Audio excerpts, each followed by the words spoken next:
Ito pala eh. 10 kilos. Isang sakong sabon. Bigas lang ang alam ko. Ito kasi may laman na to. Ay meron na kasing timba. So hindi ka na hindi ka na ano yan? Aloe vera. 10 kilos na sabon. Ayan baga pa oh.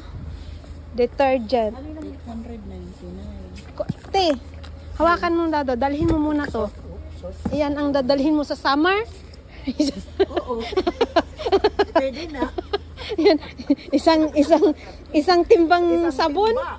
Ay, pwede yan. Ay, mayroon detergent, 10 kilos na sabon. May Ariel dun. Ay, Ariel, may Ariel. May Ariel. 9.05. Mas medyo maliit to kaysa doon. Surf nga, oh. Mas malalaki ang surf. Ano? Tingnan mo na kung magkano. 9. 9. 9. Ito naman 7.